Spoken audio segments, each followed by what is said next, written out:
evening. Today I'm going to tell you some fun little facts about wastewater collection and treatment.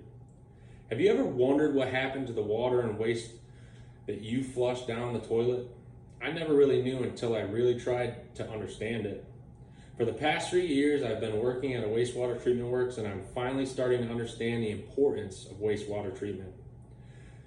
Tonight I will give you some information about how organic, inorganic, grit, and solids are filtered out of the system to make a near perfect water for any lakes or streams.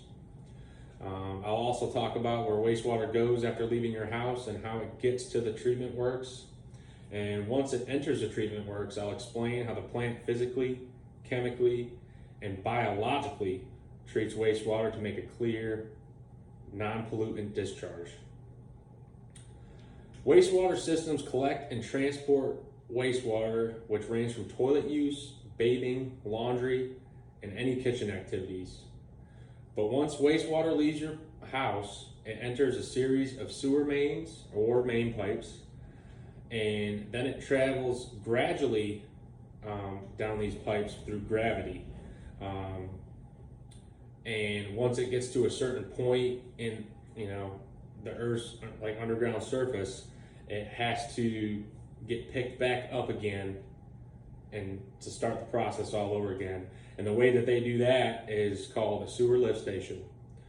Sewer lift stations are designed to move wastewater from a lower to a higher elevation. And this waste may be collected dozens of times before it actually hits a treatment works, because it goes down grade a bunch of times before it gets back up the grade. But once it hits the treatment works, it flows through a bar screen, and this bar screen has a rake that manually moves up through a channel, raking through a grate like this, and it grabs any wipes, condoms, feminine hygiene products, and it grabs that and dumps it into a dumpster. And this could help cause any issues in equipment or pipes being clogged. And after wastewater, the wastewater bar screen, it then moves through a grit chamber where coffee grounds, sand, or small stones settle to the bottom and is sucked out with a pump, also into a dumpster. After that, we reach secondary treatment. Secondary treatment removes about 80% of inorganic matter and sewage by making use of the bacteria of it. Something I didn't really know when joining the workforce, wastewater plants have a bunch of microbial bugs in the system that actually feed on the solids. But anyways, wastewater treatment plants use this biological process in which billions of microbial bugs break up solid waste.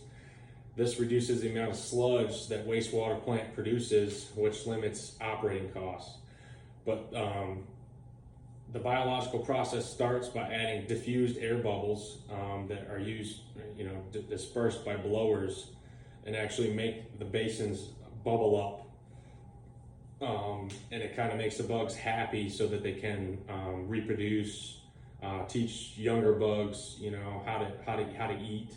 Pretty much how a human teaches a baby everything. But anyways, from there it goes to a clarifier, which it enters into the bottom of the basin and disperses the wastewater. And from there, it just stays in that tank, so the solids settle out to the bottom and the clear water on top goes over the edge. And from there, it'll enter a filter, which the filter has weirs, which are little channels, and it kind of overflows like a waterfall into a sand bed, and the wastewater flows through the sand bed, and it takes out any additional solids that the clarifier had missed.